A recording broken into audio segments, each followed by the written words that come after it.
Hello, guys, and welcome back to the podcast. Today, I wanted to make this episode on the common misconceptions about fat loss and just how there's so many women who are under the impression that fat loss is not sustainable, that if they're in a calorie restricted period for too long, that their hormones will get messed up. There is just so much nuance and myths behind fat loss, a calorie deficit, and all of the things that go into weight loss. So I want to clear up the air as a functional health coach, as a past bodybuilder who knows what it takes to lose a significant amount of body fat, especially not even coming from a high body fat percentage.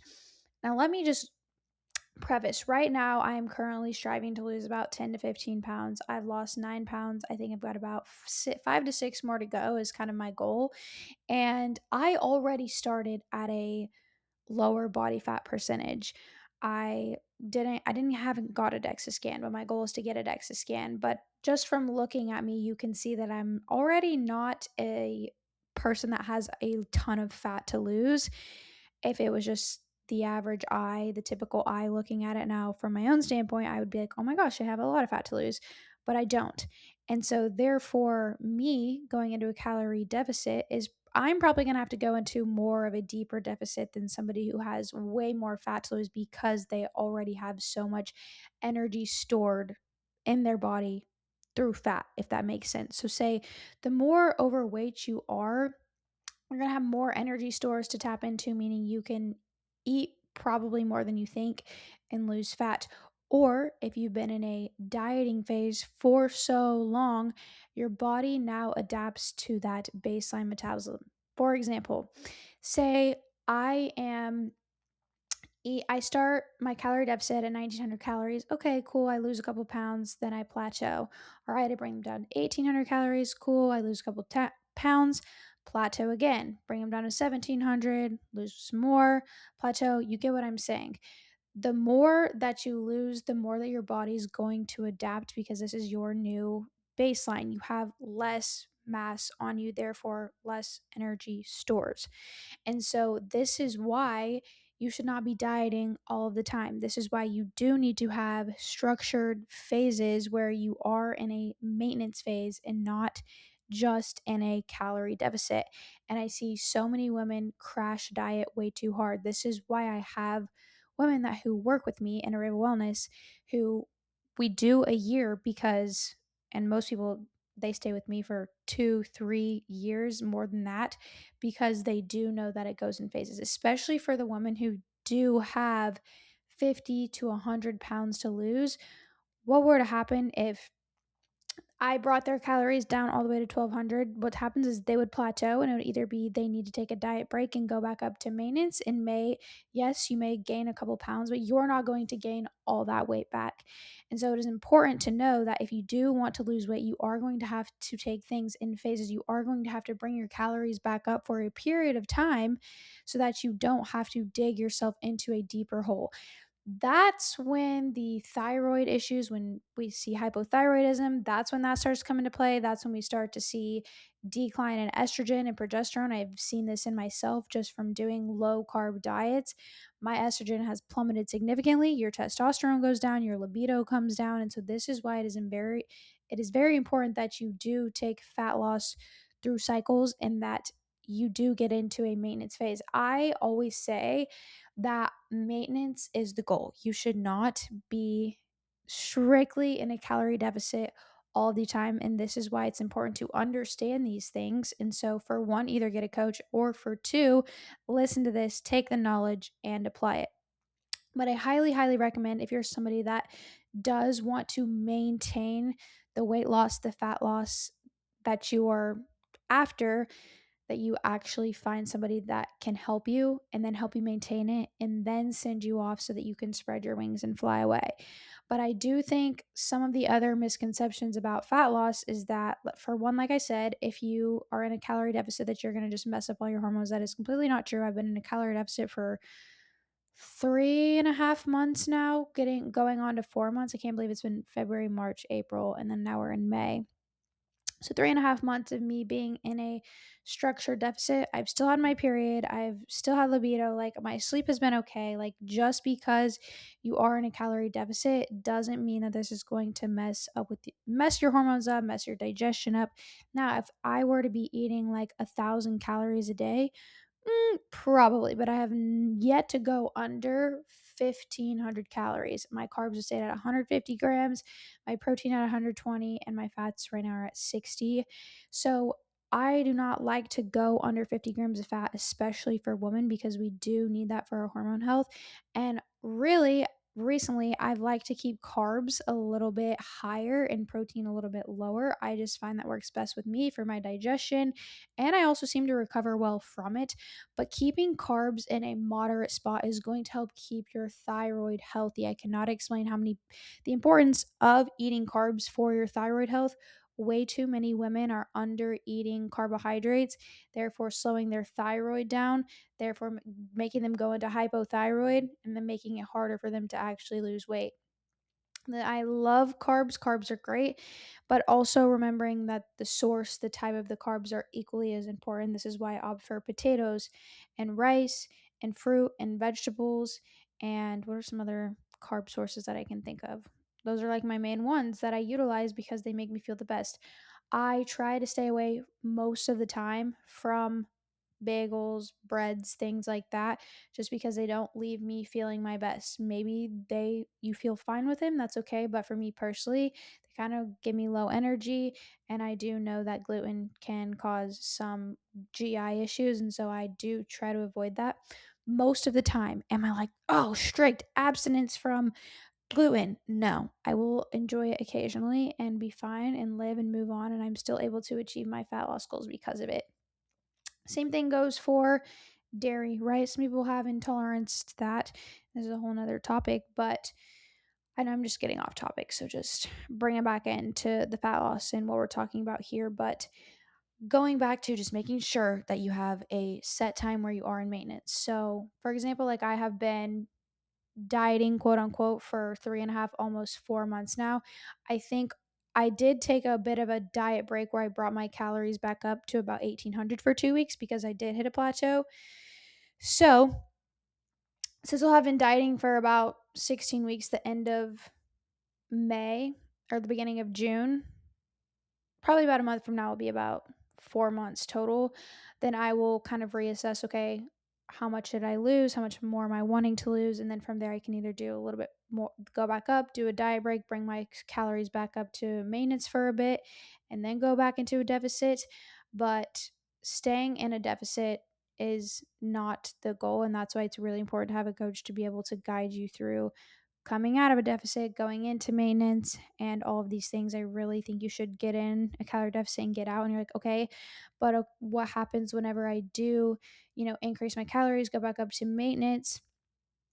What happens is typically your body responds really well, and your body will maintain its current weight as you bring your calories back up to a good maintenance spot. And I think a lot of people don't fully quite know where their maintenance is. And I think this just takes some trial and error of playing with, okay, bumped my calories up to 1,800. My weight stayed the same for a week. Okay, just keep it here just to see, like another week, give it another week to see if my weight did go up again. If not, okay, cool. Then maybe I can increase it up again, go up to 1,900. Weight stayed the same. Cool, great. Go up to 2,000. Oh, my weight kind of went up a little bit. And you can bring it back down to that 1,900 range. And that can be your maintenance for maintaining the weight that you're at, that you're wanting to stay at. And you're like, Kathy, but I don't want to track calories forever. I think that this is very person dependent. Whoops. I do think that obviously for the most accuracy, tracking is a great tool.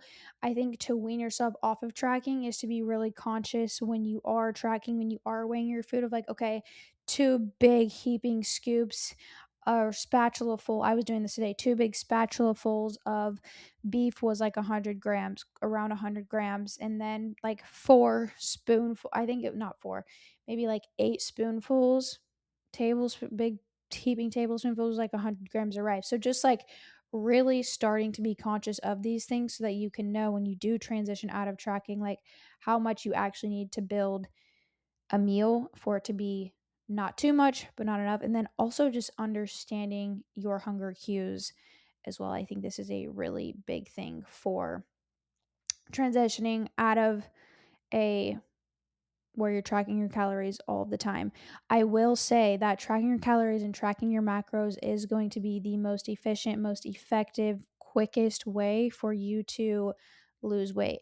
And I know a lot of people are like very anti, I don't want to weigh my food, I don't want to track it, which is fine. You can still see results from that. However, you're going to see much more consistent results because you're going to be consistently eating the same amount each day. Whereas if you're just eyeballing, you're not really tracking, you don't know what, the inconsistencies of your days can be off. Therefore, your weight can be fluctuating and you don't really have a clear picture of the data. And I think data is so important when it does come to fat loss. Some other things that I did want to mention as well when it does come to losing fat is there are so many factors inside of it. And a lot of people are like, my hormones, my age, my PCOS, my menopause, all of these things can influence and impact your ability to lose weight, but or you're like, I have hypothyroid, whatever it does not prevent you from losing weight, guaranteed. There should be no reason with those things why you can't lose weight and why you can't lose weight without incorporating a fat loss drug, which I'm not against. I'm not anti. I have clients who have used it. I'm just saying you need to nail in the basics first. First one being sleep, sleeping 8 hours through the night, not waking up, and then also waking up feeling rested and rejuvenated is huge. Having consistent sleep and wake times is also a really big one. Like you go to bed at 9, you wake up at 5 every day. Whatever it is, stick to it majority of the time. I notice personally, specifically on the weekends, if I go to an outing, if I do something, that really messes with me. And I just feel more tired come Monday morning. Obviously, I'm going to have fun. I'm going to enjoy my life, but just know that these things do affect fat loss, and lack of sleep definitely affects not only fat loss, but also muscle loss. And muscle loss is something that we do not want. So, if you're not consistently getting in the 8 hours, say you got 5.5 hours, you're not only losing muscle, but you're not able to actually lose fat. So fat gain increases, but also your risk of muscle loss because you're not recovering. Your body needs to go through different type, I think it's 3 to 5 maybe REM cycles. Maybe that's not the right thing.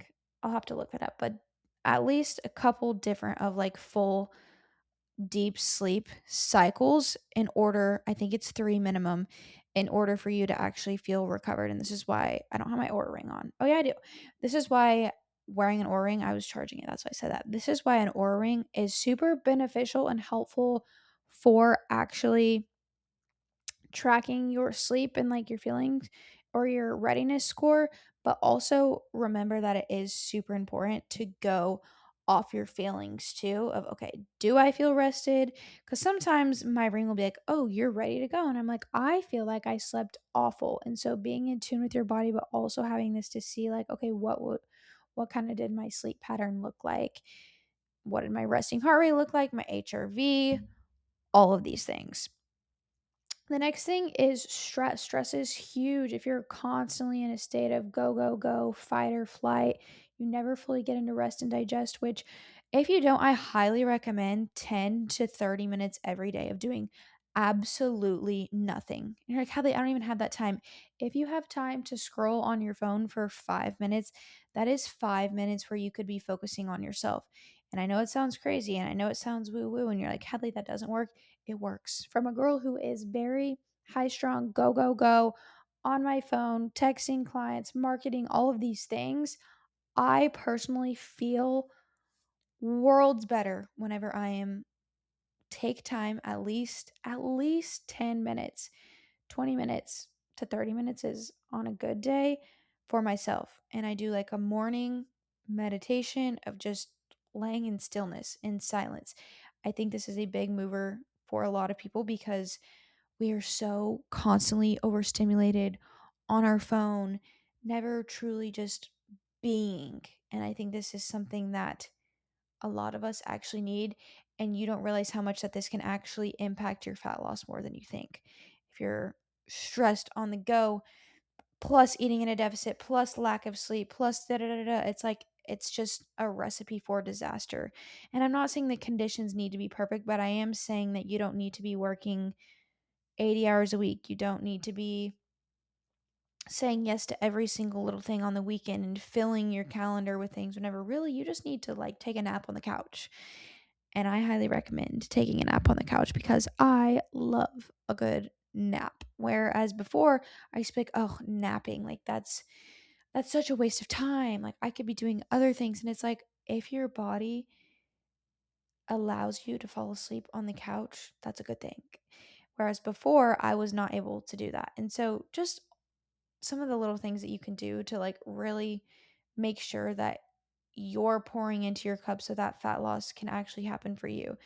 So many people have stressful jobs and they're like, this is really weighing me down. Really think about, okay, maybe not feasible for everyone to change jobs, but for myself specifically, I was like, my job caused me so much like stress and turmoil. I was just like, yeah, this is definitely a no for me. And I realized it, and my body felt better when I stopped that job. It was actually insane because now I get sunshine and now I have time off and now I just have a little bit more flexibility. Don't get me wrong, I am a hustler and I will work 12-hour days, okay? But at the same time, I know when my body needs rest and I'm able to give that to her. So I think also learning to listen to your body and its cues is huge. Of like, okay, I am super exhausted. I don't really have time to go to the gym today. Like, I just feel mentally worn out from school, from kids, from whatever. It's going to be okay if I don't go today, but I know I'll adjust and go a different day. And just thinking of it from that lens of working with your body and not against it. So, we've covered sleep, cover a little bit of stress. I don't know what I'm missing. Obviously, the calorie deficit, like we talked about, but obviously, training too. I think training is a big one. And just bringing enough intensity into your training. I see women overtrain sometimes. I see women that don't know how to train. I have had both of them. Most of the time, women are undertraining in the sense of not bringing solid enough intensity to their training and really getting the muscle to tear and therefore be able to grow. And so I think it's super important that you're pushing your strength training to a point of near failure. And not a lot of people know what near failure, excuse me, looks like. And so pushing to strive towards that, I think will take you and your physique further than you actually will ever know. So 10 out of 10 recommend doing that, and your body's going to look better. When you have more muscle, your metabolism is firing more because it takes more energy to keep muscle going. I'm reading Can't Hurt Me by David Goggins, and he mentioned that I think one of the something he was doing for his training is like they were not able to like they had like maybe 3 MRE bars. That's like I don't know how much the MRE bar calories are. Maybe like 300, 400, if not even that. Only 3 of those a day. And now this is a grown man who is like training to be a Navy SEAL. That's like maximum 1,400 calories a day, and he lost so much muscle just because he was not eating enough. So this goes back to the importance of like, yes, we're going to be in a calorie deficit, but yes, fueling your body enough. Also, while you're spending time in maintenance, it is important that you are building muscle. You're not going to get the toned lean look that you're wanting from doing Pilates and doing your group workout classes. And I guarantee you're going to see far more fat loss results if you are training intentionally, resistance training, sprinkling in some cardio in there.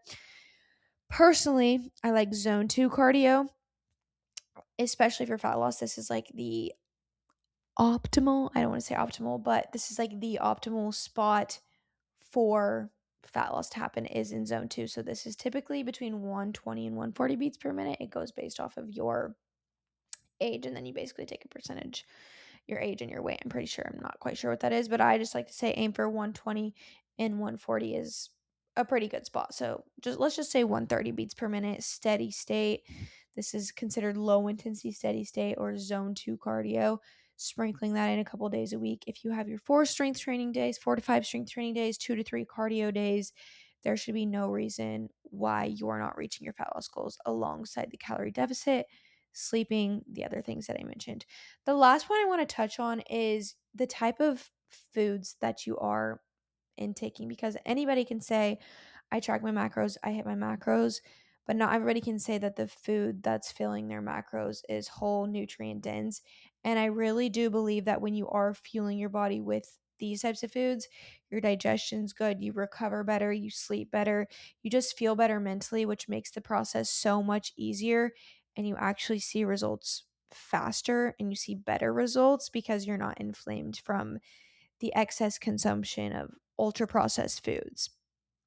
So that's my last little tidbit. And I think that pretty much covers everything that I want to talk about on fat loss. And like, there is no secret.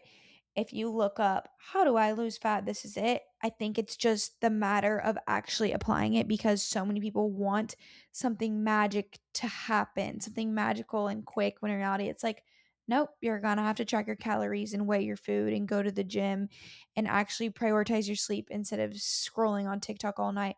There's things that you're going to have to do, and you're just going to have to get over it and build the mental discipline to just get those shiz done. I hate to be the bearer of bad news, but it's not pretty, it's not sexy. The repeated meals, the getting up and going to the gym, the cardio, the walking and getting your steps, like, it's not sexy. It's not like, ooh, cute gym outfit, which is a cute gym outfit is great and get you far, but it's not like a cute gym outfit and your little bundle of supplements and your little bowl, your bowl that looks so pretty and beautiful. Shout out to you if your plates of food that you're eating look beautiful, but mine is just throw everything together and this is call it good. And that's how I've gotten my results. It doesn't have to be pretty, it doesn't have to be fancy, it doesn't have to be this long drawn out recipe that you're trying to fit in My Fitness Pal and you're trying to do macro friendly this and macro friendly that. If you have the time and the energy to do that, kudos to you. For me, I'm about efficiency. This may sound bad, but if I didn't have to eat to keep myself fueled, I probably wouldn't, just because it is time consuming and I do like to just be quick and easy. And I throw things together when everyone's like, ooh, I want the thing that's going to taste the best and look the best. And it's like you're wasting more energy trying to find the most perfect thing when it's just like, just throw shiz together, really. Your beef, your potatoes, your vegetable, whatever it is, there's your meal right there. That's it. Yes, I'm all for having fun meals, great. But on a day-to-day basis, I think the more simpler that you can keep it, the more easier you're going to be able to stick to it. Because I used to be the person that was like, "Ooh, let me do macro friendly this and that," and just keeping things simple takes the mental effort out of it. I probably eat the same things of a different variation each and every week, and that's how I'm able to get results quickly. I can think of many people who have been trying to lose weight for a long time and they just try to overcomplicate everything, when in reality, if they would just repeat the same thing every day, every week, they would have the results. It's the boring, the mundane that people don't like, but it's what's actually going to get you the exact thing that you want. So that's where I'm going to sign off on today's little episode, but I hope you guys enjoyed this and I will see you in the next one. Love you. Bye.